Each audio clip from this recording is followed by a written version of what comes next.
Baik,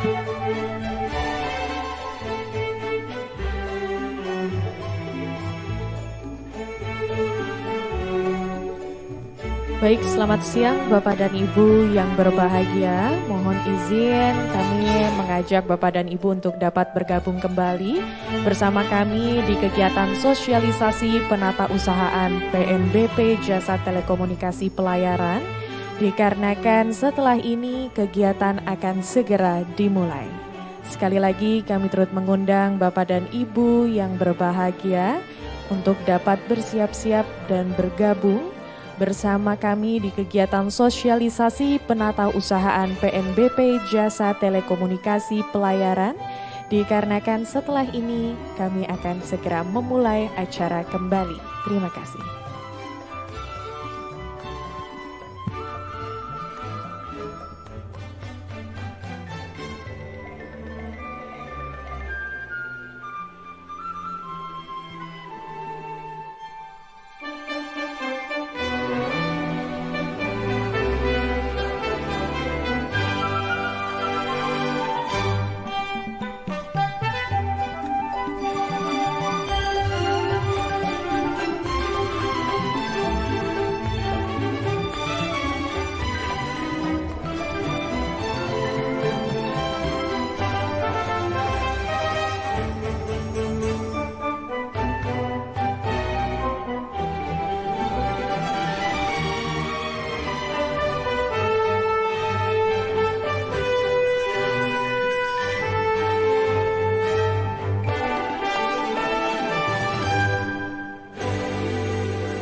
Selamat siang, sekali lagi kami turut mengundang Bapak dan Ibu peserta kegiatan sosialisasi penata usahaan PNBP Jasa Telekomunikasi Pelayaran yang secara virtual sudah bergabung sedari pagi. Kami turut mengundang untuk dapat bergabung kembali dikarenakan acara akan segera dimulai.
Baik, selamat siang dan selamat datang kembali Bapak dan Ibu yang terhormat di kegiatan sosialisasi penata usahaan PNBP Jasa Telekomunikasi Pelayaran. Dan mohon izin Bapak dan Ibu, tadi kita sudah bersama-sama melewati atau mendengar paparan pertama dari Bapak Nathanael Sitorus yang sudah kita lewati sebelum jam 12 siang tadi. Dan setelah ini kita akan bersama-sama mendengarkan pemaparan materi yang kedua serta ketiga dari Ibu Ari Prakuswati selaku Wakil Kepala Bagian Perencanaan. Dan juga pemaparan ketiga dari Bapak Rida Roslami, mohon izin selaku Kasubag Pembendaharaan Bagian Keuangan. Dan langsung saja di sini sudah bergabung bersama kami yaitu Bapak Hendrikus Irwanto Olinger Esos MMTR selaku Kepala Seksi Pengelolaan Kenavigasian dan juga selaku moderator. Kepada Bapak Hendrikus Irwanto Olinger Esos MMTR kami persilahkan. Assalamualaikum warahmatullahi wabarakatuh. Selamat siang dan salam sejahtera selalu buat kita semua. Yang kami hormati Kepala Distrik Navigasi kelas 1, 2, dan 3 yang ada di seluruh Indonesia, para narasumber, dan juga para seluruh peserta dan hadirin sekalian yang ada di ruangan ini. Kita berkumpul kembali setelah rehat 1,5 jam kurang lebih. Tentunya harapan kami seluruh peserta dapat kembali fokus untuk mengikuti kegiatan selanjutnya. Baiklah, saudara, para hadirin sekalian, kita memasuki sesi berikutnya. Marilah kita mendengarkan pemaparan dari narasumber kita. Yang pertama, kami undang Bapak Rida selaku Kasubag Perbendaharaan dari Bagian Keuangan. Kepada Bapak Rida, mohon berkenan untuk tampil. Kemudian Ibu Ari dari Bagian Perencanaan. Kepada Ibu Ari, kami mohon tampil ke depan.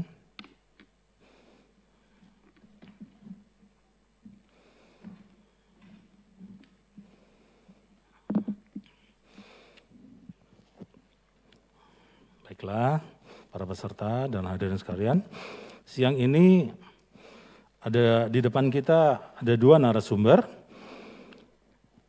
Pak Rida nanti pada kesempatan pertama akan membawakan, kepada Ibu Ari nanti, iya, nanti kesempatan pertama kami akan memberikan kesempatan itu kepada Bu Ari, nanti Bu Ari akan menyampaikan paparan perihal penyusunan RPM turunan revisi PP 15 tahun 2016 pada jasa kenavigasian. Dan kemudian dilanjutkan pemaparan ketiga dari Pak Rida.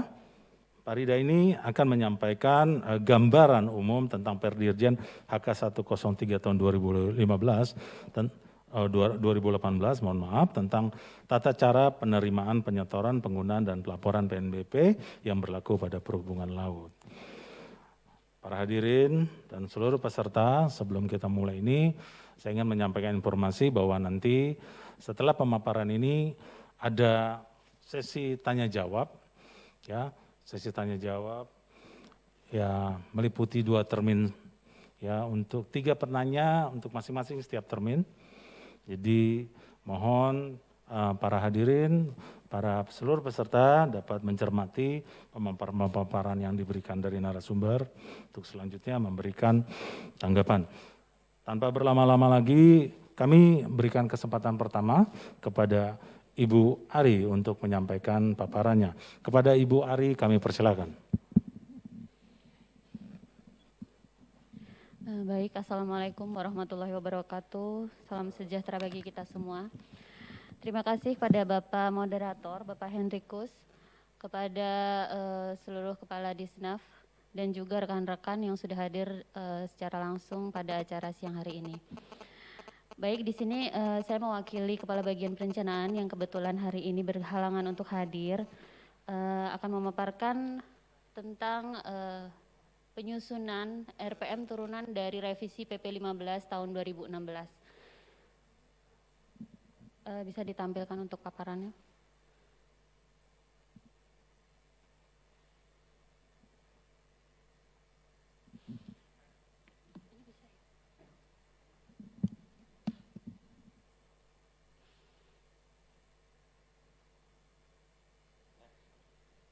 Next.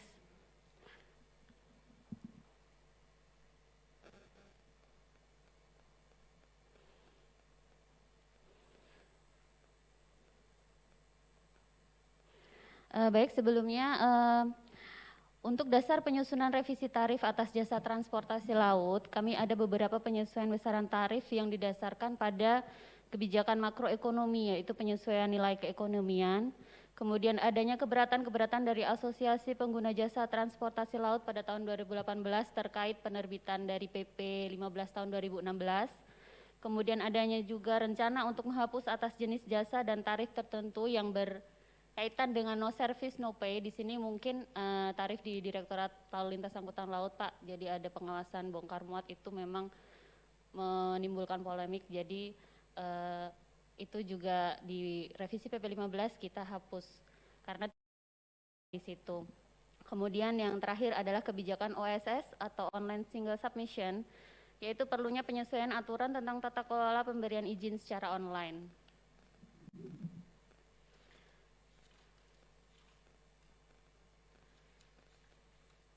Kemudian untuk penyusunan PP sendiri kami sudah melaksanakan dari sekitar bulan atau sekitar tahun 2018 karena terdapat beberapa keberatan dari pengguna jasa, maka kita memulai untuk menyusun revisi PP 15 tersebut dan prosesnya memang sudah cukup lama sehingga pada tahun 2020 ini dari Kementerian Keuangan juga mengharapkan untuk PP tersebut bisa goal di tahun ini. Nah, dengan percepatan dari Kementerian Keuangan itu, maka kita juga harus mempersiapkan untuk penyusunan RPM-nya. Karena dalam PP tersebut juga disebutkan bahwa penyusunan RPM itu akan disahkan paling lambat 40 hari setelah terbitnya PP revisi PP 15 tersebut. Jadi kita secara paralel memang sudah melaksanakan penyusunan RPM ini dengan melakukan konsinyering, juga rapat-rapat internal dengan Direktorat Teknis dan juga dengan Biro Perencanaan.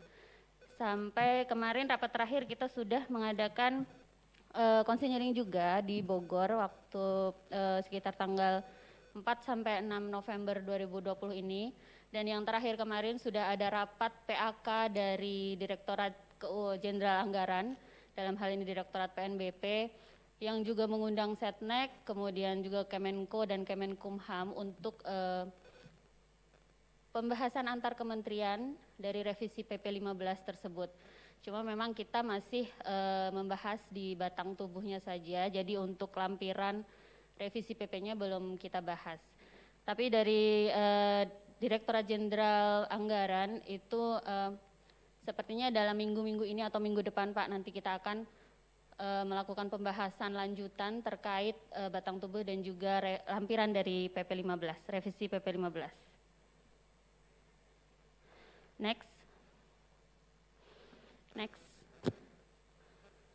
Oke, baik. Jadi ini usulan dari revisi jasa kenavigasian yang sudah kita terima. Seperti tadi sudah disampaikan oleh Bapak Henrikus bahwa ada sekitar 6 jenis jasa baru, yaitu jasa penggunaan peralatan bengkel, kemudian jasa survei dan pemetaan dalam rangka survei hidrooceanografi, kemudian jasa produk hasil survei dan pemetaan, jasa penggunaan peralatan survei dan pemetaan, jasa penggunaan kapal negara kenavigasian, dan jasa penggunaan rigid inflatable boat. Kemudian ada juga jasa pemeriksaan kesehatan yang dulunya masuk di jasa kenavigasian, kita drop dan kita pindah ke jasa PUP di Direktorat Perkapalan dan Kepelautan. Next. Baik. Berikut adalah pokok isi RPM turunan dari revisi PP 15 tahun 2016 yang sudah mulai kita susun. Jadi karena di PP 15 itu kita hanya di lampirannya kita hanya ada tarif-tarif pokoknya saja. Jadi untuk breakdown tarifnya nanti akan kita cantumkan di PM. Maka penyusunan RPM itu akan dilakukan secara paralel dengan penyusunan PP revisi tarif tersebut. Kemudian detail tarif akan disusun dalam RPM yang nantinya akan ada di lampiran 1. Kemudian penjelasan mengenai petunjuk pelaksanaan teknis dan tarif atas jasa penerimaan negara bukan pajak nanti akan ada di lampiran 2 RPM, dan juga tata cara pemungutannya yang dalam hal ini nanti dikoordinatori oleh bagian keuangan, yaitu merupakan revisi Perdirjen nomor HK 103 tahun 2018, nanti akan ada di lampiran ketiga. Dan juga nanti akan ada sinkronisasi dengan aplikasi Simfoni yang dikoordinasikan oleh bagian organisasi, yaitu dalam hal ini di Datin, dan nanti akan berkoordinasi dengan Biro Keuangan dan Pustikom. Next.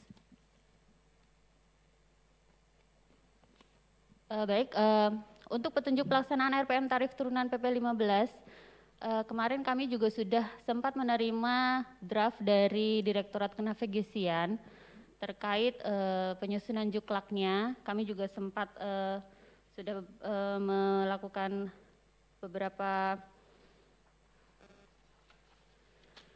ada beberapa catatan juga dari kami, dan juga untuk batang tubuh. Jadi nanti di PPM 77 tahun 2016 di bagian keempat jasa kenavigasian itu masih ada penjelasan dari jasa-jasa apa saja yang nanti ada di PM-nya. Nah, untuk di RPM turunannya nanti tidak perlu lagi dijelaskan dalam batang tubuh RPM karena sudah diakomodir di lampiran 1. Jadi nanti untuk RPM-nya next. Jadi untuk RPM-nya nanti langsung saja tata cara atau penjelasan dari lampiran 1 itu nanti akan dijelaskan di lampiran 2. Jadi contohnya seperti di RPM turunan revisi PP 15 itu, tarif jasa penggunaan sarana bantu navigasi pelayaran atau uang rambu sesuai dengan lampiran 1 huruf D poin 1 dikenakan terhadap kapal angkutan laut luar negeri, kapal angkutan laut dalam negeri, kapal pelayaran rakyat atau kapal perintis, kapal angkutan penyeberangan dalam negeri yang wajib bayar yang besarnya dihitung berdasarkan formulasi perhitungan jasa labuh satuan per GT per 30 hari atau sesuai dengan lampiran 1. Jadi nanti isi dari juklak itu hanya adalah penjelasan dari masing-masing tarif yang ada di lampiran 1. Baik, next. Next. Sudah selesai ya Pak. Oke Pak, jadi mungkin itu saja dari kami. Mungkin nanti secara untuk penyusunan juklaknya mungkin nanti akan kita koordinasikan dengan tim dari Direktorat Kenavigasian untuk penyusunan secara teknisnya. Cuma memang kalau yang kami lihat dari usulan draft kemarin yang sudah disampaikan ke bagian perencanaan, itu sebagian besar sudah terakomodir Pak. Cuma memang masih ada beberapa catatan dan itu juga mungkin masih perlu pembahasan lanjut dengan Direktorat Teknis. Mungkin itu saja dari saya. Terima kasih. Wassalamualaikum warahmatullahi wabarakatuh. Ya, kita lanjutkan saja sesi pemaparan ini dengan pemaparan selanjutnya. Untuk itu kepada Bapak Rida kami persilakan. Terima kasih kesempatannya Pak Moderator. Yang saya hormati Pak Moderator, Pak Henry, para Kepala Kadisnaf kelas 1, 2, 3 ya Pak ya, kelas 1, 2, 3, serta rekan-rekan semua staf yang ada hadir di Zoom maupun di ruangan ini. Assalamualaikum warahmatullahi wabarakatuh. Selamat siang, salam sejahtera untuk kita semua. Izin Pak Moderator, mungkin pada kesempatan ini sedianya Bu Kabak Keuangan yang hadir, tapi beliau memang tidak bisa jadi diwakilkan ke saya. Saya sendiri yang sudah diperkenalkan Pak Moderator sendiri, saya Rida, saya di bagian keuangan sebagai Kasubag Pengendaraan, ya masih hangat Pak, masih baru 1 tahun kurang Pak, ya, 1 tahun kurang. Jadi saya di sini mencoba memberikan pemaparan, kalau dari judulnya ini sosialisasi penataan jasa telekomunikasi PNBP ya, PNBP pelayaran. Nah, jadi mungkin sekilas saya sampaikan, mungkin ntar ada sesi tanya jawab ya lebih jelas lagi. Tadi sudah sampaikan yang Pak Nathan perwakilan dari bagian hukum masalah PM32 itu kegiatan tertentu yang 0% tadi disampaikan, dan tadi dengan Mbak Ari juga sudah memaparkan tentang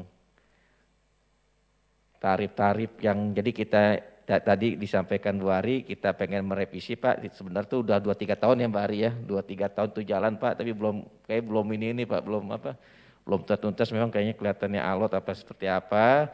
Memang salah satunya mungkin ada keberatan dari ikatan misalkan kan INSA ini, jadi itu diakomodir oleh direktorat melalui bagian perencanaan. Nah, jadi saya mulai aja untuk paparan bisa ditampilkan langsung. Untuk bagian keuangan mungkin ini Pak, memang kita melakukan ini harus ada dasarnya Pak, legalitasnya PNBP ini, yaitu yang pertama Undang-Undang Nomor 9 Tahun 2018 tentang penerimaan negara bukan pajak. Nah, jadi udah dijelaskan juga PNBP itu apa dengan Pak Nathan, ya sebenarnya kalau lebih detailnya PNBP berarti di luar pajak itu PNBP Pak, ya kan. Nah, terus yang kedua PP Nomor 15 Tahun 2016 tentang jenis tarif PNBP yang berlaku pada Kementerian Perhubungan. Nah, ini yang sedang kita godok, mungkin targetnya akhir Desember, tapi kelihatannya kemarin rapat terakhir masih belum, yang Lala itu kelihatannya yang perintisnya mau di ini ya kapalnya ya. Masih ini juga Pak kemarin Pak, masih ada rapat selanjutnya. Saya juga mengikuti juga. Terus yang ketiga, keputusan Menteri Keuangan nomor 941 KMK 02/2019 tentang persetujuan penggunaan dana PNBP pada Direktorat Jenderal Perhubungan Laut Kementerian Perhubungan. Nah, ini KMK yang tadinya tersebar, nah ada slide-nya Pak, yang tadinya ininya tersebar sekarang terpusat ininya Pak, jadi pembagian MP-nya sudah terpusat. Kalau yang tadinya pakai SBP sekarang ya terpusat, MP-nya kita sebar gitu. Jadi apapun misalkan perimaannya kecil bisa aja menggunakan pagu PNBP yang besar, karena itu kita saling memberikan kontribusi atau subsidi. Itu. Nah, terus yang selanjutnya Peraturan Menteri Perhubungan nomor PM77 tahun 2016 tentang petunjuk pelaksanaan jenis tarif atas jenis penerimaan negara bukan pajak berlaku pada Direktorat Jenderal Perhubungan Laut. Nah, ini Pak yang seiring senada ini kan, PP-nya ntar gol, PM-nya diharapkan jadi ya Mbak Ari ya. Jadi itu Pak. Nah, terus selanjutnya juga, nah ini yang ranahnya yang bagian keuangan Pak, izin Pak Moderator. Peraturan Direktur Jenderal Perhubungan Laut nomor HK 103/4/16/DJPL 2018 tentang tata cara penerimaan, penyetoran, penggunaan dan pelaporan PNBP yang berlaku pada Dijen Hubla. Nah, ini sebenarnya juga HK ini baru muncul itu, baru terbit yang 2018 ini akhir 2018 Pak. Jadi sosialisasi itu sekitar bulan Maret kalau nggak salah. Nah, ini juga sangat dilema juga, ada juga teman-teman kita di UPT, nah makanya saya memberikan apresiasi yang sangat tinggi sekali pada kenavigasian, ada peraturan baru langsung disosialisasikan, jadi nggak ada miss tuh di UPT-nya kenavigasian, bagus Pak, saya berikan apresiasi yang bagus. Soalnya ada juga yang saya sampaikan tadi, pas ada auditor yang mereksa, wah saya nggak tahu ada K1, padahal kan itu keluaran internal kita sendiri, dan itu sangat penting sebagai kita mengolahkan PNBP itu, mengolah PNBP yang tadi judulnya Pak, data usahaan kan, pas Pak. Next.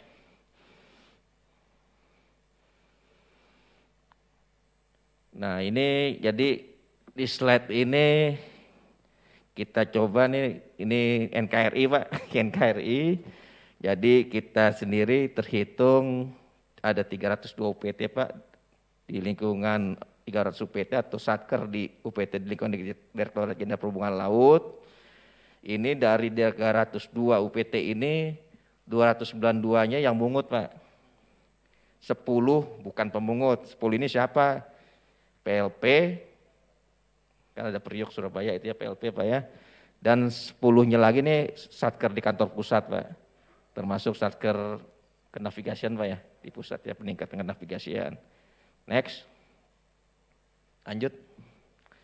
Nah ini petanya, lanjut. Nah jadi sebenarnya PNBP itu dibagi dua ya, pada jasa fungsional, ada jasa non fungsional. Kalau non fungsional biasanya kan yang yang sifatnya kayak pengembalian kerugian negara, pengembalian itu yang non fungsional Pak. Sewa ini sewa gedung misalkan ada tanah dimanfaatkan KSP itu termasuk non fungsional. Nah yang kita bahas di sini PNBP jasa fungsional Pak, ya kan pada Dirjen Hubla. Yang pertama mungkin ada jasa ke pelabuhan. Jadi jasa pelabuhan itu ini kita bahas Pak, ada 4 ini. Mungkin saya sebut aja Pak, jasa pada yang belum dikomersilkan, jasa yang diusahakan secara komersil. Nah, jadi mungkin di PP selanjutnya ini Mbak Ari ya hilang ya, nggak ada komersil maupun non komersil. Jadi hilang tuh Pak di PP yang mau direvisi. Terus selanjutnya jasa penerbitan surat izin pelabuhan dan jasa konsesi. Nah ini selanjutnya jasa kenavigasian ya Pak ya. Jasa kenavigasian itu terdiri dari apa aja tadinya 6 Pak ya. Ada 6 nambah 7 nih jadi 13. Nah jadi kan gimana nih yang 7 ini kan mau dibikin juknisnya ya. Tapi saya sampai sekarang belum dapat nih draft izin Pak. Ya, teman-teman di navigasi draft seperti apa mau disampaikan aja sama yang PTS apa gimana. Nah mungkin ada evaluasi juga yang kayak di HK yang tadi saya sampaikan di belakang Pak ya, di pasal 40 Pak. Itu ada evaluasi lebih lanjut lagi antar pimpinan. Selanjutnya jasa perkapalan dan kepelautan ini PUP ya kalau ini ya. Nah selanjutnya jasa angkutan laut. Lanjut.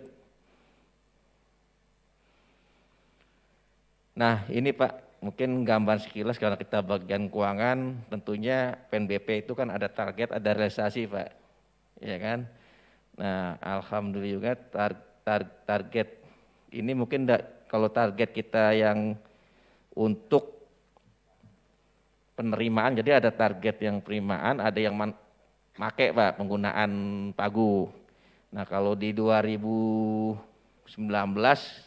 alhamdulillah target kita itu 106%, ya 106%. Untuk yang penggunaan pagu PNBP-nya 95%. Sedangkan untuk yang tahun ini Pak, ini udah akhir-akhir nih, detik terakhir 2020, realisasi kita ini udah 101 Pak. Emang kalau dilihat dari dari target ada penurunan karena apa? Ya karena adanya pandemi COVID ini Pak. Pandemi COVID ini jadi sesuai dengan ini jadi ada penurunan target secara di kementerian. Nah kita jadi turun juga sekitar 500 miliar kurang lebih. Jadinya 39 jadi 3,4 setengah. Tapi udah 100%, 100,1% alhamdulillah. Dan untuk pagu PNBP kita untuk 2020 ini per 14 Desember Pak, yang kemarin 81% Pak. Oke, next. Lanjut. Nah ini kalau dilihat karena sini internal di kenavigasian Pak ya. Nah ini kalau lihat porsi dari kontribusi jasa kenavigasian di lingkungan Dirjen Hubla, kalau dilihat di sini di gambarnya di ini sebesar 15% Pak. Emang yang besar itu jasa kepelabuhanan. Kalau dilihat sini. Dan ini saya ambil 3 tahun dari 3 tahun mundur ya, 2017, 2018, 2019 itu memang dari target mungkin baru di tahun 2019 ini saya lihat sih yang memenuhi target mungkin adanya perubahan HK ini Pak, HK yang 10318 yang tadinya mungkin apa master kabel ya, telegram ya itu kan tadinya mungkin yang narik kan di UPT atau ke SOP dengan adanya HK 103 2018 di pasal 40 UPP menarik itu tapi disetorkan ke navigasian, makanya saya lihat 2019 ini naik Pak targetnya. Nah itu Pak, tapi mungkin masukan juga Pak, kemarin kita emang karena adanya apa namanya, kita evaluasi adanya permintaan mungkin yang di sini yang rapat Bu Sri ya, Bu Sri yang distrik navigasi Surabaya, yang dia membuat apa aplikasi untuk jasa kenavigasian, tapi saya nggak tahu kelanjutan gimana. Nah tapi mungkin perkembangannya di pasal 40 itu mungkin kalau izin sesuai dengan arahan pimpinan juga, tadinya mungkin hanya yang VTS aja Pak yang ditarik ini loh. Karena VTS itu memang pasti ada stropnya di SOP itu kan. Nah mungkin yang dipikirkan ke depan gini Pak, yang dipikirkan ke depan teman-teman semua di distrik navigasi izin, bagaimana ini ditarik oleh UPP yang emang terdekat di pelabuhan itu, tapi harusnya adanya rekonsolidasi Pak, masalah data. Jadi jangan teman-teman UPP udah menyetorkan atas nama kode satker ini, tapi rekonnya sendiri nggak ada laporannya ke kantor yang setempat itu. Mungkin ini masalah ini Pak, nasional ini kan, itu Pak. Mungkin itu, next.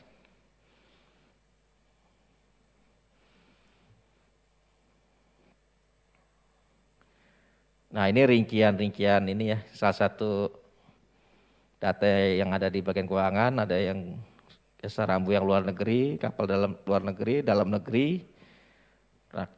Ini berdasarkan jenis kapalnya rakyat atau perintis, kapal penyeberangan, galangan. Kalau galangan, penyewaan galangan nih biasanya itu ada master kabel, yang tadinya telegram itu, VTS, Selvet, yang bagian bawah air ya Pak ya. Bagian bawah air, BKKP dan BTKP. Next.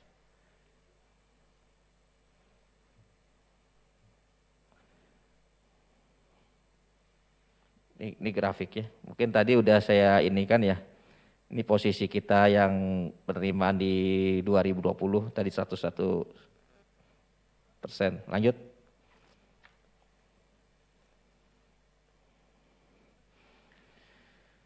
Oke, ini yang per jenis jasa Pak untuk tahun 2020, untuk 2020 jasa kenavigasian ini saya lihat per 14 Desember 2020 sudah sebesar 103,96% dari target 519 miliar ini. Jadi udah melebihi target Pak. Kalau dibanding 2019 juga tadi sih udah ini juga karena adanya perubahan angka itu Pak ya. Lanjut. Nah ini yang tadinya mungkin teman-teman di distrik navigasi paling besar nih Pak, mungkin 85% ininya pemakaian apa namanya setelah pemakaian setelah menerima uang rambu 85% di KMK nomor 518 2002 di mana jasa kenavigasi 85% ya kan dirubah menjadi yang tadi disampaikan dasar hukum kita Pak, yaitu di KMK 941, KMK 02 2019. Nah ini yang tadinya beda-beda jadi satu Pak, tersebar terpusatnya juga jadi 60%. Nah selanjutnya ini Perpres 72 ini yang tadinya pagu target kita 3,9 menjadi 34 dan dengan adanya 60%, jadi kita boleh maksimalkan dari target kita 60%. Nah jadi untuk di 2020 ini kita ada penambahan itu pagunya tadinya 1,5 awalnya Pak, 1,5 triliun menjadi 2,15, dari 2 triliun 15 miliar sekian. Nah itu jadi kemarin ada penambahan juga. Lanjut. Nah ini mungkin lebih penata Pak. Ini belangko sementara. Belangko sementara ini masih berlaku. Memang kemarin juga izin yang masalah belangko kita mungkin dengan bagian Bapak hadir juga ya Pak Moderator ya kemarin hadir juga. Semua teman-teman di bagian umum, dektorat juga hadir. Nah jadi belangko ini nanti ke depannya untuk tidak ada temuan TKTM transfer keluar transfer masuk Pak, temuan juga BPK, maksudnya temuan-temuan berulang gitu kan. Ke depannya ini belangko diserahkan saja oleh teman-teman di UPT, tapi tentunya juga supaya tidak terjadi penyalahan gunaan belangko tersebut, adanya Islam evaluasi monitoring, tetap direktorat teknisnya yang berwajiban monitor Pak, mengevaluasi. Jadi itu. Jadi ini belangko sementara, ya kan? Kalau belangko sementara ini kan belangkonya mungkin karena kehabisan, jadi tetap menggunakan belangko-belangko ini Pak ya. Oke lanjut. Selanjutnya denda PNBP. Nah denda PNBP ada juga di HK 103 Pak. Kalau ini dendanya sifatnya karena keterlambatan pembayaran. Tapi mungkin Bari juga ikut ya bagian hukum. Mungkin untuk di Genhublas sendiri belum ada tuh denda semacam dendanya kayak di udara gak. Misalkan pesawat tidak diizinin terbang itu ada denda ininya gitu. Kalau kita yang sepengetahuan saya sih belum ada ya. Misalkan saya tanya orang teknis juga kalau misalkan ada kapal salah maksudnya nurunin jangkar tapi bukan di labunya dia, paling cuma diusir aja Pak. Mungkin ke depannya mungkin kalau misalkan kayak kita parkir kan ditarik di sub Pak, ada dendanya. Mungkin ke depannya seperti itu. Tapi itu udah ada di akomodir di PP juga ada ya, per poin ya. Tinggal diatur berapa ininya Pak sebenarnya. Iya. Jadi poinnya kalau nggak salah per poin itu 100.000 ya Mbak Ari ya di PP. Di PP yang direvisi juga masih tetap kayaknya. Lanjut.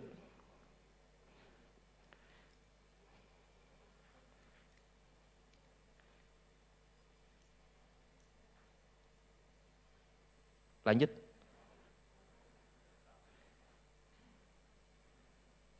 Next. Oke.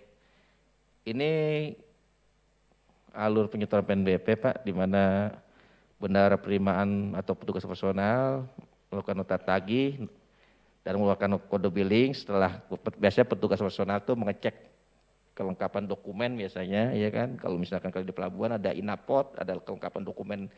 Salah satunya mungkin yang pembayaran jasa ini ya kan, jasa rambu kan biasanya kan.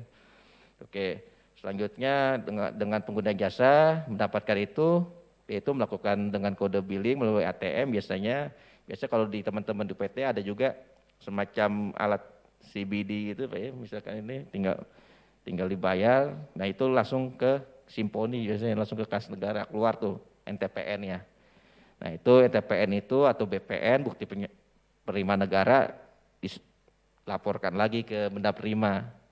Nah itu yang direkap menjadi laporan Pak biasanya.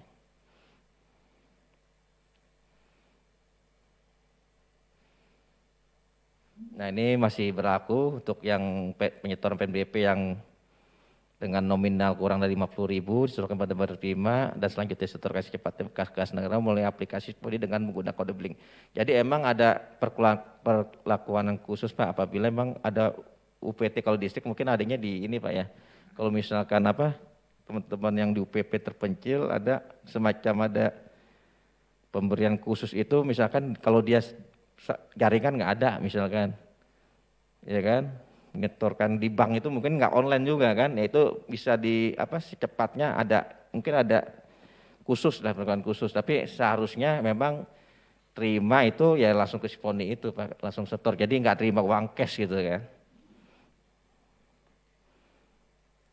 Nah ini rincian jenis PNBP dijasa navigakan pada HK 103. Mungkin bisa dilihat sendiri, yang tadinya 6 ya Pak, yang 6 kan ada di yang pertama penerimaan jasa SBNP uang rambu, yang kedua penerimaan jasa sewa fasilitas galangan, yang eksis Pak ya, yaitu penerimaan jasa telekomunikasi, pelayaran, penerimaan jasa selfet atau penjualan bawah air, selanjutnya penerimaan jasa pemeriksaan kesehatan dan penerimaan jasa izin kewenangan perusahaan yang melakukan perbaikan dan perawatan peralatan keselamatan pelayaran. Ini yang existing Pak ya.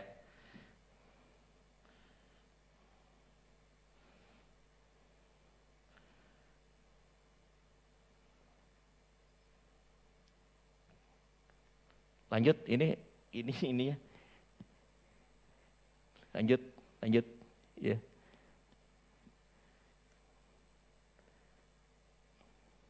Lanjut, next. Lewat aja gini.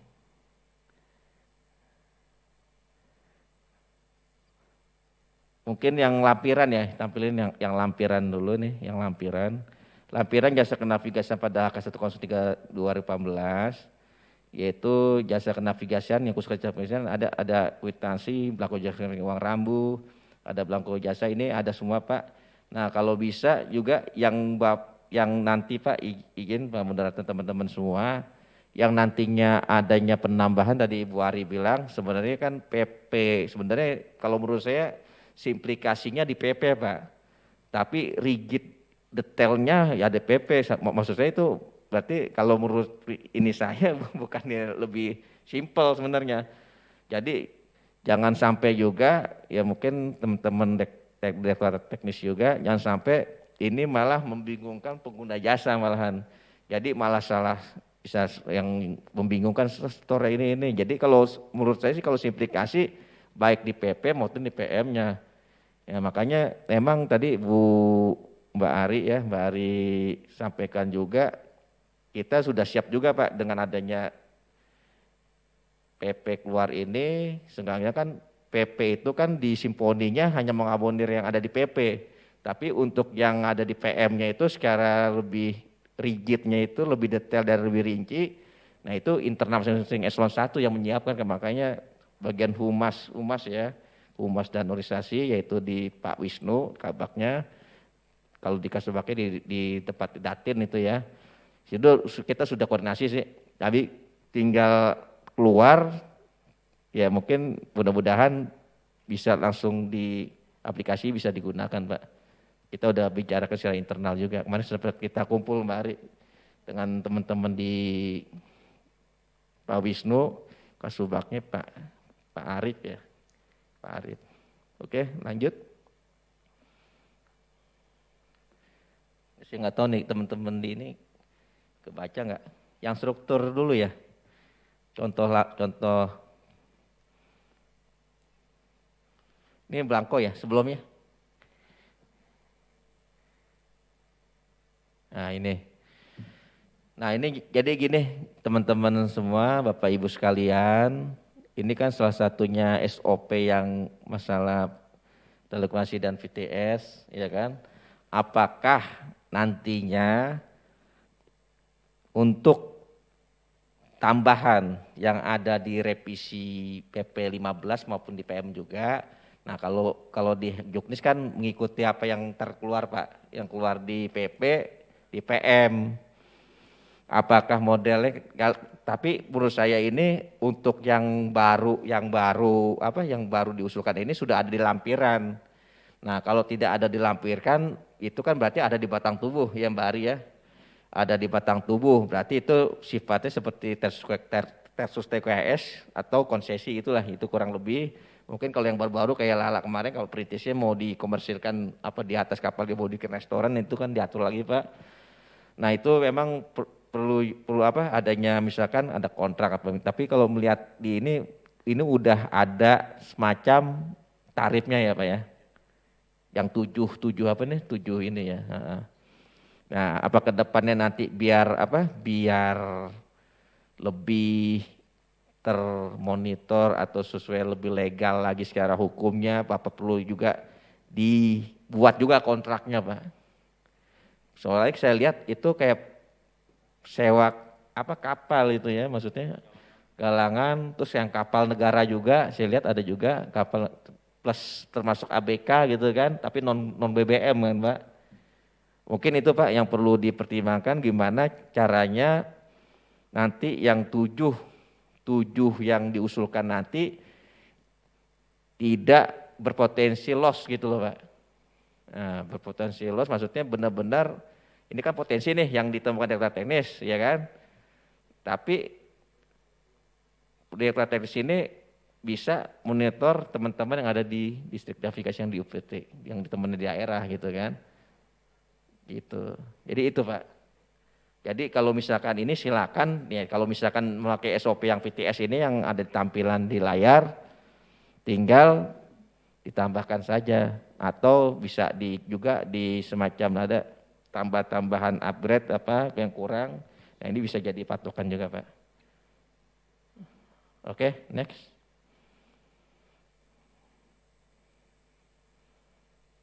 Ini belangkonya ya, belangkonya seperti ini ya. Ini yang uang rambu kan.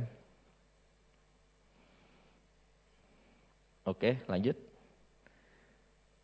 Oke, selanjutnya ini mungkin hampir sama aja Pak dengan apa SOP yang PTS. Kalau yang ini yang tampil di layar kan Bapak Ibu semuanya sekalian yang hadir. Nah ini intinya juga memang adanya pelayanan itu kan pasti kan adanya permintaan pelayanan ya dari pengguna jasa ke petugas operasional, petugas operasional memberikan kelengkapan dokumen, selanjutnya pengguna jasa menerima nota tagih ya kan, nota tagih, dan selanjutnya juga benda prima mengeluarkan kode billing. Nah ini yang di pusat nih mungkin nih, ya kalau pusat Bu Sri ya, yang di pusat ini kan. Jadi intinya sih sebenarnya di pusat, di daerah sama Pak. Jadi fungsinya mungkin kalau yang di pusat, nah justru teman-teman di pusat ini karena teman-teman di Direktorat Teknis ini ada kode satker kantor sendiri Pak, benar-benar pengeluaran juga ada dan mereka juga melayani satu atap di kantor pusat. Nah yang tadinya di kantor pusat hanya memiliki benda prima yaitu di bagian keuangan ya Bu ya. Bu Sri ini selama ini yang rekonnya dengan staf kami di Pak Edi ya. Jadi di Direktorat Teknis di navigasi bisa mengangkat benda prima sendiri Pak. Jadi bisa langsung mempertanggungjawabkan sendiri Pak. Ya. Oke, selanjutnya SOP-nya ini bisa tinggal baca aja. Sama aja yang ngatur pusat, yang di UPT, yang bedanya kalau di UPT kalau di luar jam kerja kan, di luar jam kerja, nah itu emang sementara yang mengeluarkan kode billing bisa petugas operasional Pak, dan tentunya koordinasi dengan benda prima, intinya itu aja lah. Oke, yang sebelum terakhir ini perihal yang penyusunan juknis, mungkin ini masukan kami Pak dari bagian keuangan, hal-hal yang perlu menjadi perhatian dalam menyusun juknis adalah yang pertama, yaitu Bapak Ibu sekalian, yang pertama rincian dari penerimaan jasa kenavian yang baru diusulkan. Jadi rincinya apa aja sih nantinya Pak, seperti apa gitu kan. Kita sendiri juga sih belum dapat ini juga gambaran dari kemarin baru dapat terima izin Pak Moderator bahan dari navigasi. Terus yang kedua, tata cara penerimaan jasa kenavigasian yang baru diusulkan, tata caranya seperti apa? Apa mau kayak model PTS atau master kabar yang selama ini jalan, apa seperti apa. Nah terus yang ketiga, nah kalau yang tadi misalkan memang tidak ada dilampirkan, nah ini kan saya lihat udah ada dilampiran yang Mbak Ari ya. Nah jadi tentunya kalau dilampir perlu, misalkan bisa aja Pak tetap bisa adanya kontrak gitu biar lebih kuat lagi. Karena ini kan bukan sekali, kalau uang rambu kan hanya sekali ini, paling lama seminggu apa gimana kan. Nah kalau ini kan selama dia masih, nggak tahu sistemnya gimana, apa sebulan, apa setahun apa model seperti apa sih belum ini juga yang tarif yang ada di lampiran itu Pak. Nah itu perlu dicermati juga. Nah terus yang keempat SOP terkait dengan penerimaan jasa navigasian apakah sudah sama dengan SOP yang terdapat dalam Perjanjian Umum HK 103 yang tadi saya sampaikan Pak. Next mungkin itu ya Bapak Ibu sekalian ya. Mungkin itu ya habis ya. Ini balik lagi nih, nggak salah.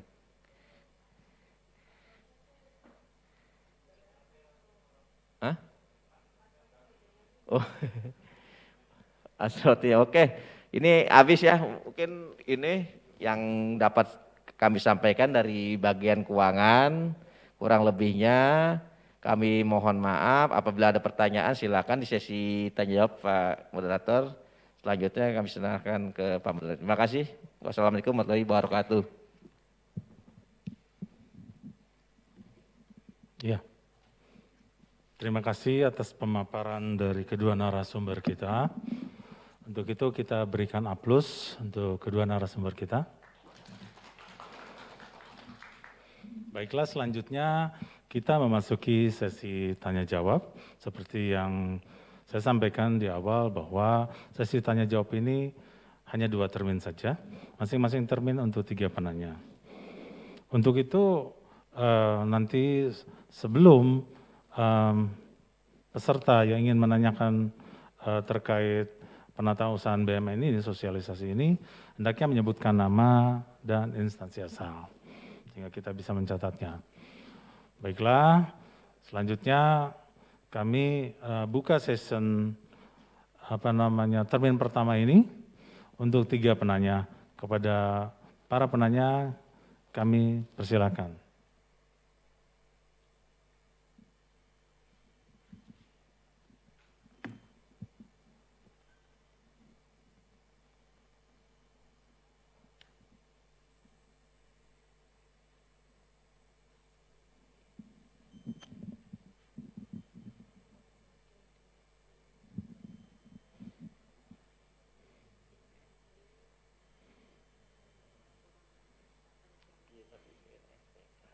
Kepada tim IT, mohon supportnya.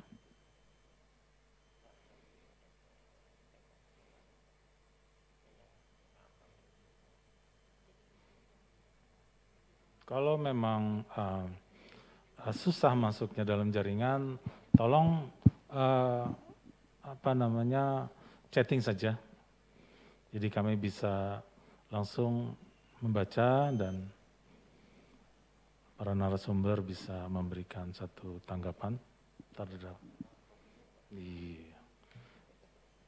Memang betul ini sosialisasi ini menyentuh UPT. Mengapa? Karena di sana ada kegiatan VTS dan kegiatan SROP. Ya, kegiatan VTS sendiri ini merupakan usulan juga kan, penarikan jasa VTS ya. Terus juga ada master kabel yang memang saat ini sedang diperdebatkan juga dengan UPP.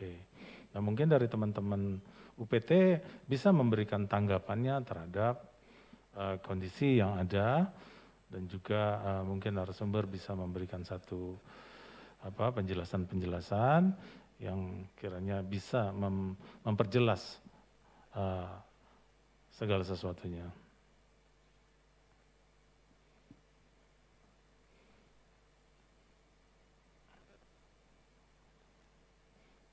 Ada? Termin pertama.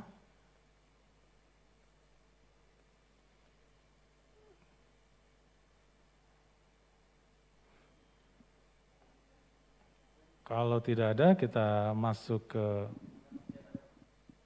ya, oke. Ternyata ada yang masuk sebelum kami tutup session pertama ya, termin pertama.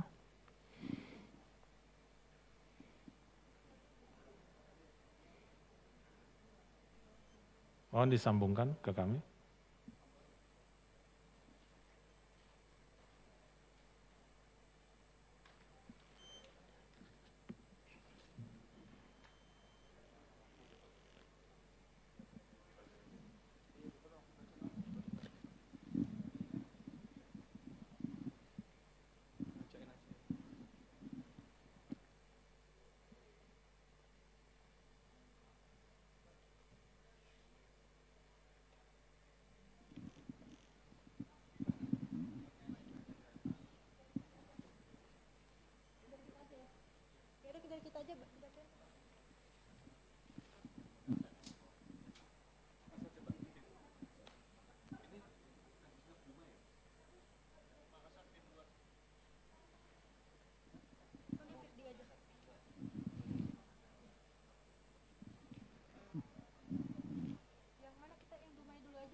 Baik, mohon izin Pak, mohon izin untuk saya bacakan. Di sini ada pertanyaan dari Bapak Raymond S.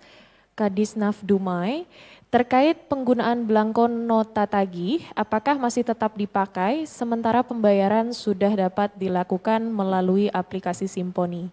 Mohon arahannya Pak, kami persilahkan. Iya, selamat siang Pak Raymond. Terima kasih atas pertanyaannya. Tadi Pak Raymond menanyakan belangko tagih. Mungkin dari bagian keuangan bisa memberikan satu klarifikasi terkait pernyataan Kadisnaf Dumai. Kami persilakan kepada narasumber. Ya, mohon izin Pak Moderator. Ya, Pak Kadisnaf Dumai, mungkin gini Pak, emang kalau misalkan udah online, jadi kan nggak semua juga kan izin UPT Sastra kita bisa menggunakan online Pak.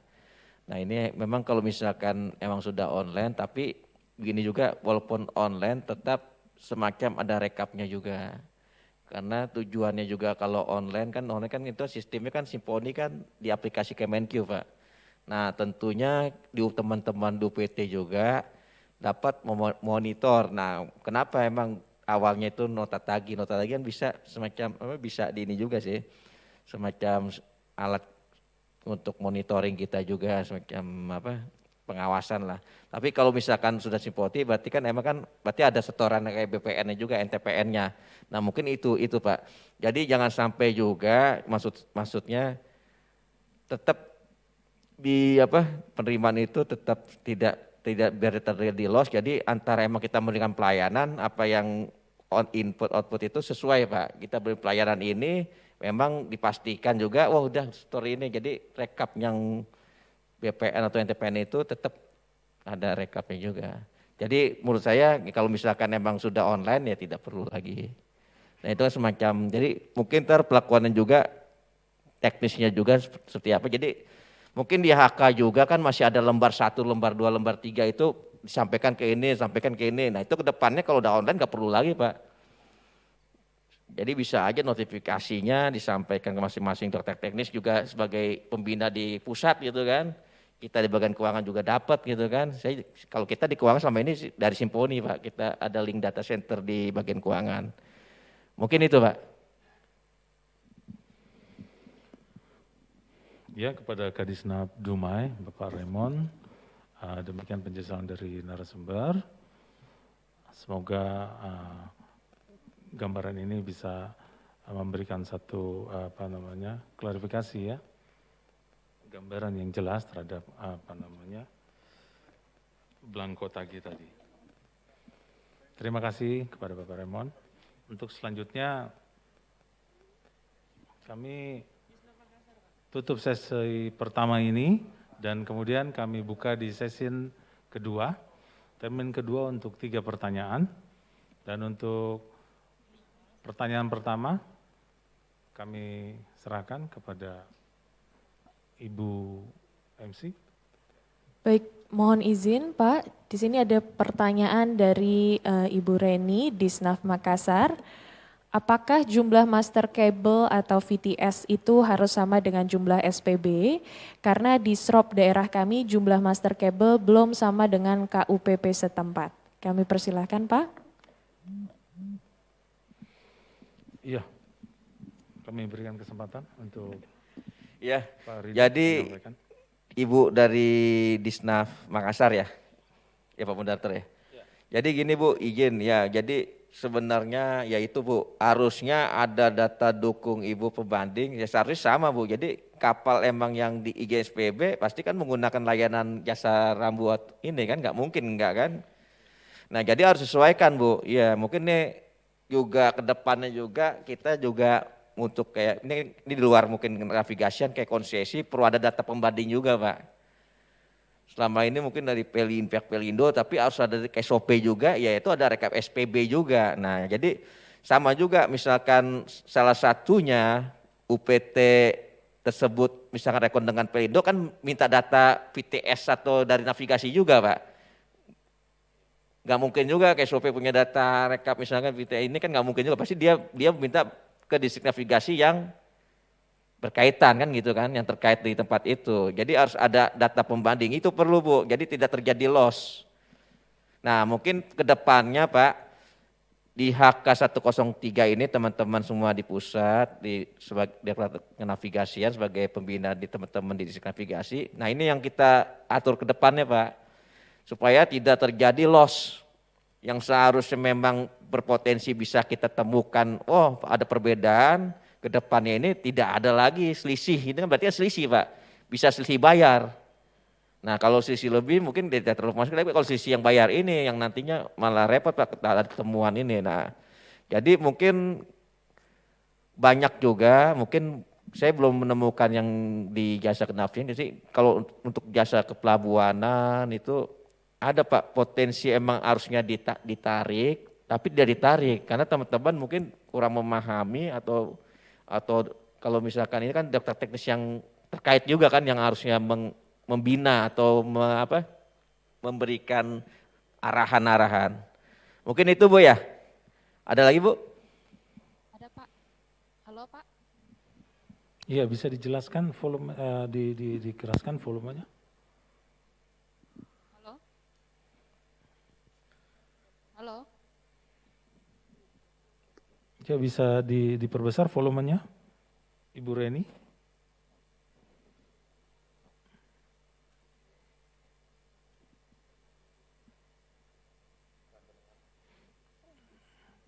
Tidak terdengar dari sini. Halo. Ya, dibesarkan sedikit Bu, volumenya dibesarkan sedikit. Halo, Ibu Reni. Halo. Ya, Pak. silakan Ibu Reni. Izin Pak, untuk terkait itu yang master kabel dengan SIB, kan kantor kami ini sudah beberapa kali menyurat ke KUPP setempat dan sudah melakukan sosialisasi, tapi akhirnya nihil karena KUPP setempat selalu bilang karena untuk keputusan di pusat juga katanya untuk apa istilahnya, aturan di pusat juga katanya belum baku Pak. Bisa diulangi Ibu Reni? Untuk upaya kami di kantor UPP setempat, Pak. Halo? Iya. Lanjut Bu. Iya. Upaya kami Pak dari Sater setempat ke UPP setempat itu Pak sudah melakukan sosialisasi dan menyurat secara instansi navigasi ke KUPP itu sudah berulang kali Pak. Cuman jawaban dari kantor UPP tersebut selalu beralasan bahwa tidak ada aturan baku dari kantor pusat. Nah ini yang kita. Iya Bu. Maksudnya ini Bu, Ibu mungkin ya sifatnya juga berjenjang juga. Kalau misalkan emang jawab seperti itu, mungkin kan ini bukan terjadi di satu tempat yang di Navigasi Makassar ya, mungkin tentu ini seluruh Indonesia juga. Mungkin kedepannya dari sini Pak Moderator sebagai pembina yang distrik navigasi seluruh di daerah juga. Mungkin bisa Pak ini kasih masukan ke kita, ke Pak Dirjen Pak Sekdit, dan nantinya kita juga selain mungkin seakannya belum intinya belum ini deh, belum karena belum ada PP sama PM belum ini kan, tapi bisa juga ntar kita mungkin edaran Pak.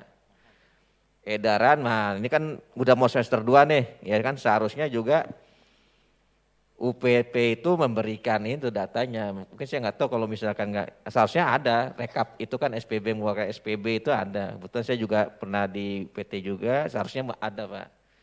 Nah mungkin ntar bisa disampaikan Pak, ntar kita juga tanggapi, ntar mungkin dari bagian keuangan juga nantinya istilahnya bisa meninterest teman-teman di UPT juga kalau misalkan ada permintaan seperti ini ya itu harusnya diakomodir karena ini kan untuk mencegah potensi loss yang ada di UPT Pak. Mungkin itu Pak ya. Ya Ibu Reni tadi Bapak narasumber memberikan satu tanggapan, mudah-mudahan dapat dipahami. Cukup jelas ya Ibu Reni ya. Ya, berikutnya kami buka kesempatan untuk 2 penanya. Baik, Terakhir. mohon izin Pak, di sini sudah ada pertanyaan dari Bapak Beni Setiawan Disnaf Tarakan serta Bapak Safri dari Disnaf Jayapura. Saya akan membacakan terlebih dahulu dari Bapak Beni Setiawan Disnaf Tarakan. Bapak Beni bertanya, mohon izin Pak, saya sangat setuju dengan belangko dicetak di UPT. Kapan bisa direalisasikannya Pak untuk cetak belangko di UPT tersebut agar kita di daerah tidak lagi menunggu belangko datang, dikarenakan kadang-kadang ada belangko yang rusak karena lamanya proses pengiriman dari Disnaf, proses pengiriman, mohon izin Pak, kami persilahkan.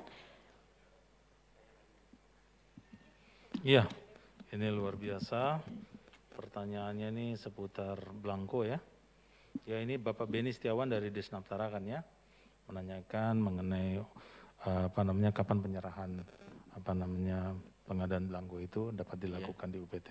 Silakan Pak. Mungkin ini bukan pertanyaan Pak, mungkin pernyataan persetujuan ini Pak. Moderator ini lebih persetujuan, mungkin teman-teman di UPT yang di navigasi setuju mungkin.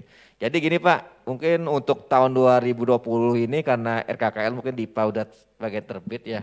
Nah mungkin muncul dulu di kantor pusat, dari situ mungkin makanya kemarin kita kumpul, Pak moderator juga hadir, Bu sini teman-teman Bu Sri juga hadir, dan itu Bu siapa itu Mbak itu juga hadir.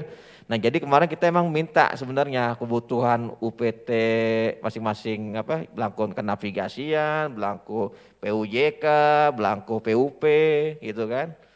Nah itu kita minta angka detailnya. Jadi untuk belangko jasa kesehatan berapa sih ini kebutuhan UPT ini, UPT mana aja sih? Jadi ada rekapnya itu. Jadi sehingga teman-teman yang di bagian umum itu yang selama ini mencetak Pak, bisa istilahnya bisa melokasinya itu sesuai dengan angka-angka yang diminta Direktorat Teknis tersebut. Jadi itu Pak. Mungkin kalau bisa ya, sini ada Mas Kemas juga, kalau data kemarin belum valid ya tolong teman-teman di Direktorat Navigasi diupdate lagi Pak itu Pak datanya itu Pak. Jadi ntar duit yang direlokasi dari DIPA yang di kantor pusat sesuai peruntukannya teman-teman UPT yang emang UPT ini dia butuh belangko sini kan ntar menyesuaikan kebutuhan SBM-nya kan tentunya cetak di tiap daerah beda-beda Pak. Nah itu yang kita inginkan Pak. Mungkin itu Pak ya. Terima kasih. Iya Pak Beni Setiawan, tadi sudah disampaikan Bapak Moderator bahwa pada tahun 2021 alokasi anggaran untuk belangko pencetakan itu masih di kantor pusat. Namun demikian kami akan memetakan itu dan akan mencoba mengalokasikan anggaran itu ke UPT. Namun demikian kami tentunya meminta perhitungan ya yang cukup detail dari UPT berapa banyak kebutuhan belangko yang disesuaikan dengan traffic yang ada dari masing-masing UPT dengan asumsi biaya per masing-masing daerah yang memang sesuai standar SBU ya. Jadi tolong nanti dipetakan hal itu sehingga kami bisa mengumpulkan datanya dan kami bisa membagi alokasi anggaran itu lebih tepat sasaran. Demikian Pak Beni Setiawan. Mudah-mudahan penjelasan ini bisa diterima ya, bisa dipahami Pak Beni. Terima kasih Pak Beni atas pertanyaannya. Untuk selanjutnya. Baik, mohon izin Pak. Selanjutnya ada pertanyaan dari Pak Safri dari Disnaf Jayapura. Apakah penagihan master kabel harus berhubungan atau berkomunikasi dengan kapal? Karena sekarang ini kapal langsung berhubungan dengan agen melalui HP dan tidak lagi mengirim master kabel.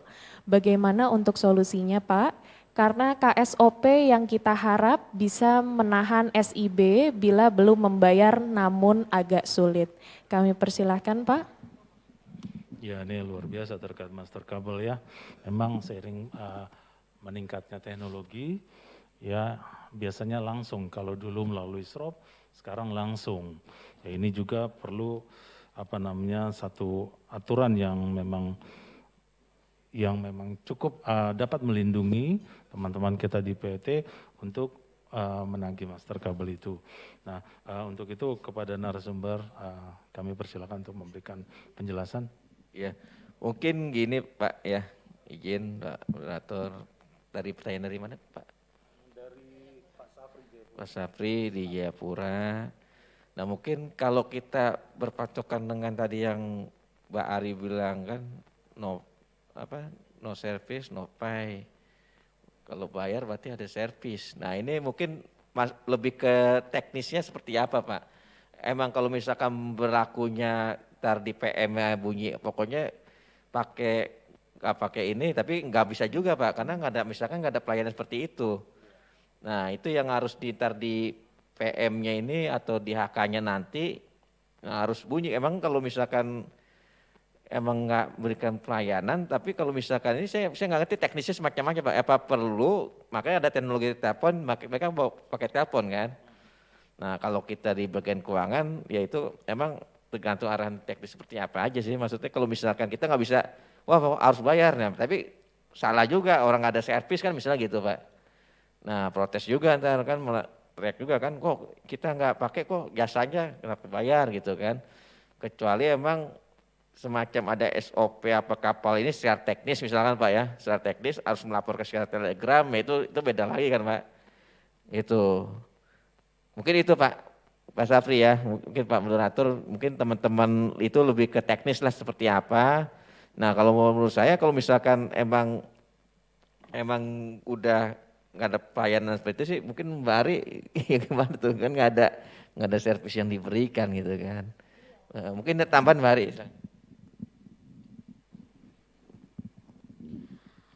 Betul Pak, kalau memang tidak ada servis sih dari pengalaman kami itu pengguna jasa tuh pasti akan komplain karena kenapa nggak ada servis tapi kok ditarik. Sama seperti kemarin ada kasus di Direktorat Kepelabuhanan, itu ada kasus jasa alih muat. Jasa alih muat itu tuh sebenarnya tidak ada servis yang dilakukan oleh KSOP tapi ditarik. Nah itu ada juga komplain dari pengguna jasa. Untuk itu jasa alih muat akhirnya kita setelah melakukan beberapa rapat juga, akhirnya jasa alih muat itu dipindah ke jasa PUP. Jadi nanti nomenklaturnya berubah menjadi pengawasan alih muat di bawah Direktorat KPLP. Jadi mungkin kalau memang tidak ada jasa bisa dicari apakah ada kira-kira ada nomenklatur lain atau pengawasan apa gitu. Iya. Mungkin seperti itu Pak.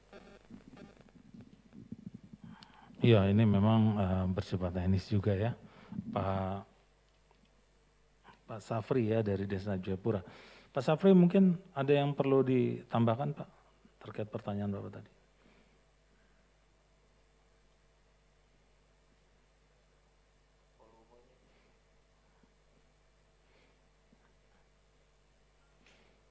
Mungkin volumenya bisa dinaikkan.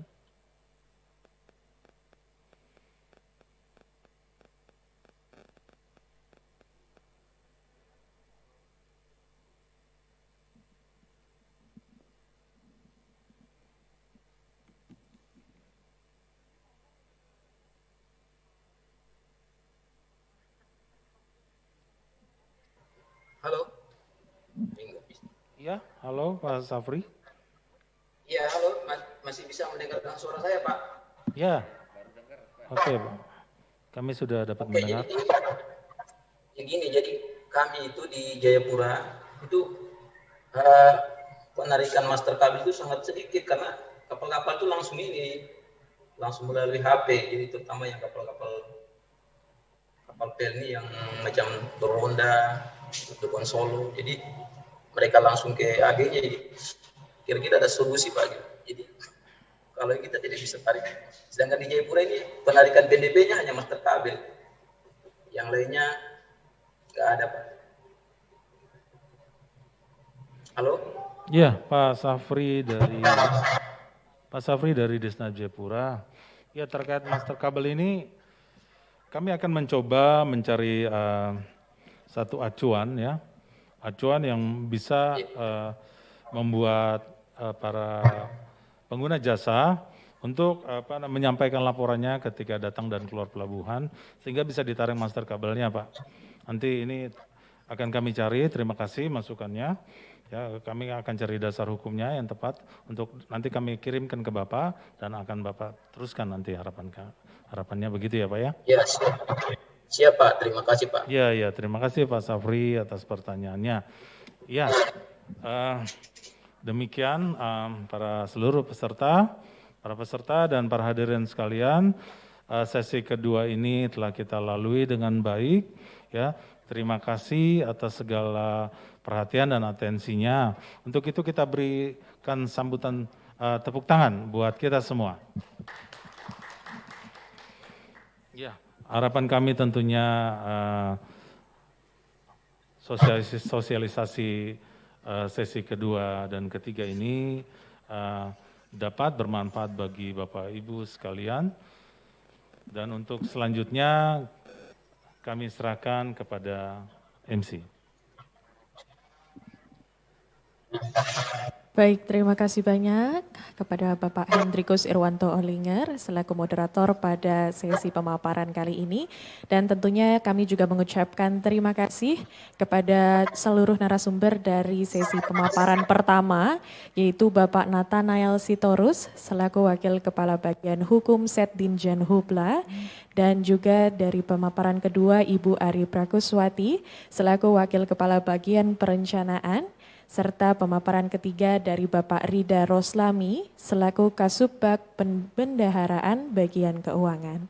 Dan tidak lupa juga kami mengucapkan terima kasih sebanyak-banyaknya kepada Bapak Hendrikus Irwanto Olinger, Esos MMTR, selaku Kepala Seksi Pengelolaan Kenavigasian, yang juga selaku moderator dari sesi pemaparan pertama, kedua, hingga ketiga.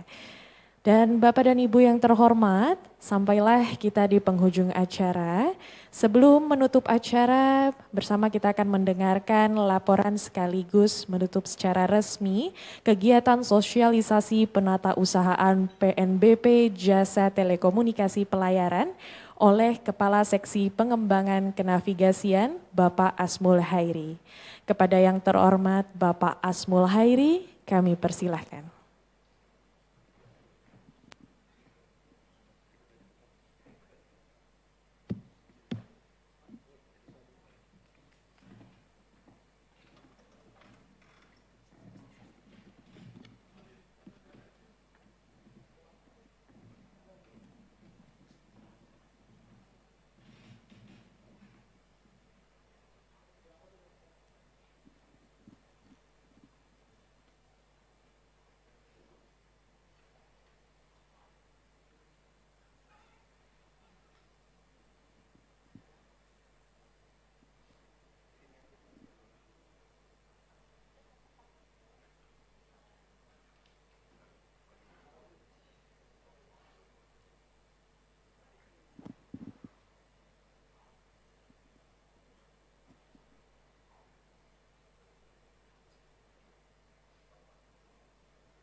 Baik, kami persilahkan kepada yang terhormat Kepala Seksi Pengembangan Kenavigasian Bapak Asmul Hairi, waktu dan tempatnya kami berikan. Terima kasih.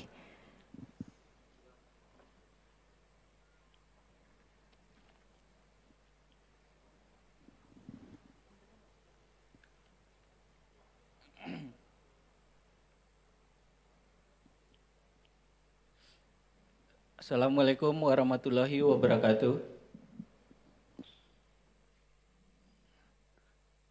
Salam sejahtera dan salam sehat untuk kita semua.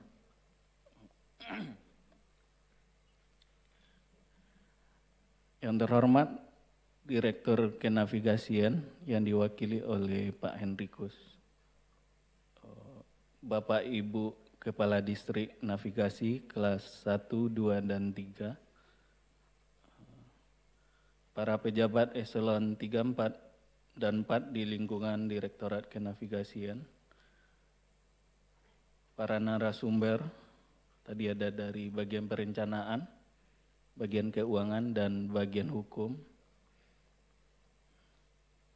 di mana tadi telah diuraikan panjang lebar terkait PNBP tarif Rp0,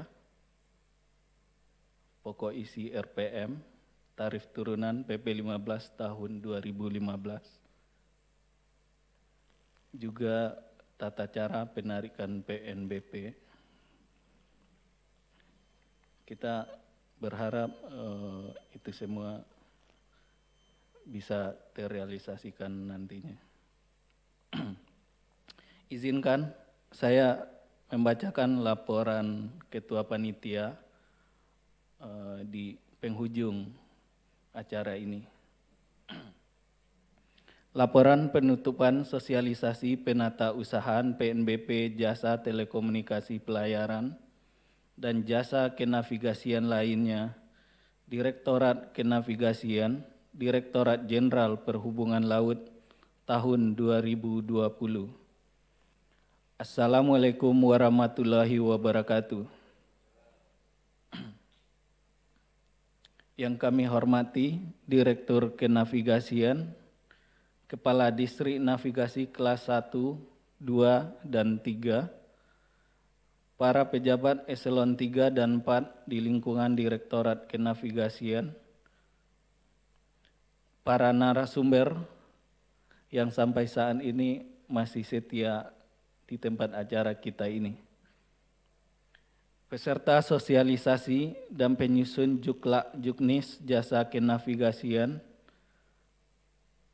serta para hadirin yang hadir di ruangan ini dan yang melalui Zoom meeting. Syukur alhamdulillah kita panjatkan kehadirat Tuhan Yang Maha Esa bahwa atas perkenannya semua peserta yang hadir di sini dapat mengikuti seluruh rangkaian acara yang diselenggarakan, dan pada sore hari ini kita semua masih dapat berkumpul untuk mengikuti acara penutupan kegiatan sosialisasi PM32 tahun 2020 dan penyusunan Juknis Jasa Kenavigasian atas usulan revisi PM77 tahun 2016. Pada kesempatan ini, izinkanlah saya sebagai Ketua Panitia Pelaksana menyampaikan laporan akhir penyelenggaraan kegiatan sebagai berikut. 1. Bahwa rangkaian kegiatan sosialisasi PM32 tahun 2020 dan penyusunan Juknis usulan revisi PM77 tahun 2016 dimulai dari tanggal 14 sampai dengan 16 Desember 2020 dan pelaksananya sendiri dimulai pada hari ini Selasa tanggal 15 Desember 2020.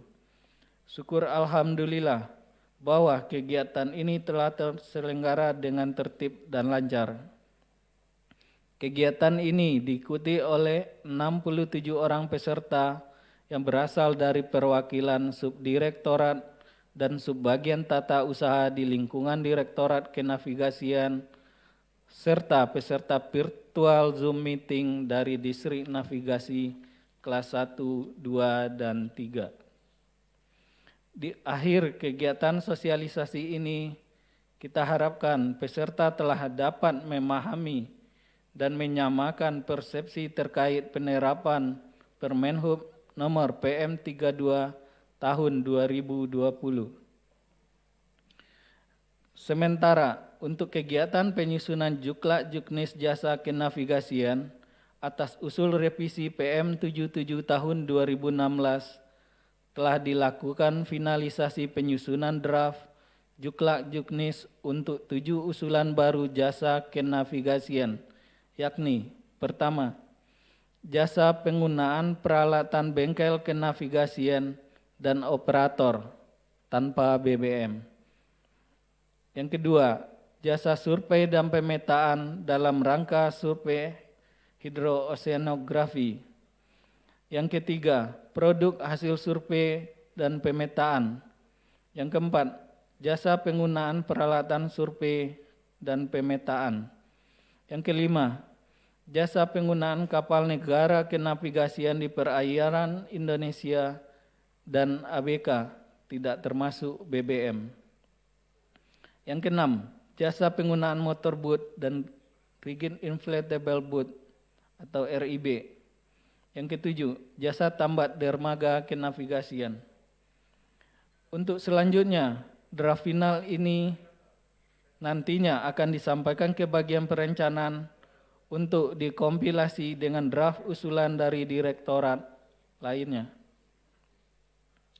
Yang kedua, bahwa semua peserta telah mengikuti seluruh rangkaian acara sosialisasi dan penyusunan Juklak Juknis Jasa Kenavigasian dengan penuh semangat, penuh perhatian, fokus, dan kritis.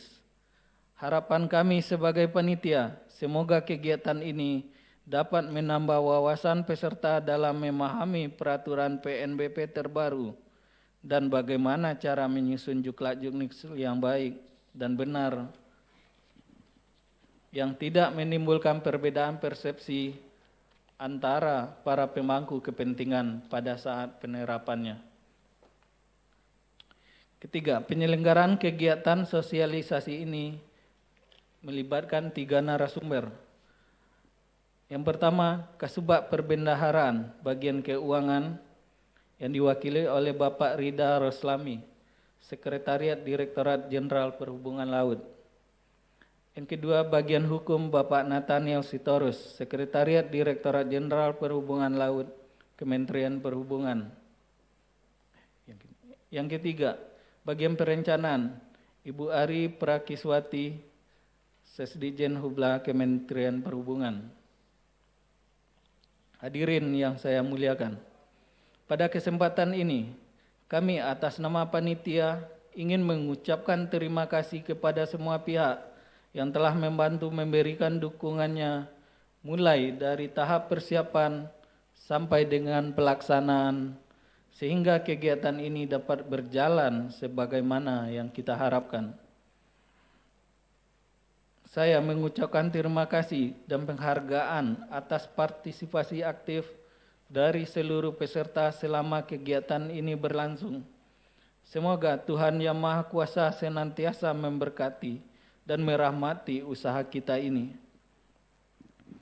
Kami atas nama panitia penyelenggara menyampaikan permohonan maaf yang sebesar-besarnya kepada semua peserta yang hadir apabila dalam penyelenggaraan kegiatan ini terdapat hal-hal yang kurang berkenan.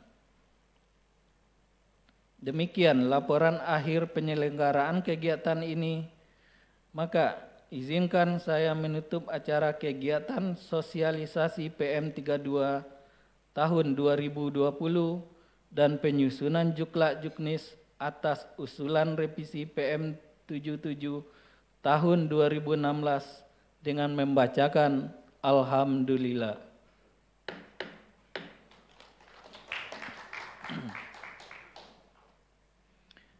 Sekian, wabillahi taufiq wal hidayah. Wassalamualaikum warahmatullahi wabarakatuh. Bekasi, 15 Desember 2020, Kepala Subdit Perencanaan Teknis Kenavigasian Edi Bakri. Demikian, wabillahi taufiq wa hidayah. Wassalamualaikum warahmatullahi wabarakatuh.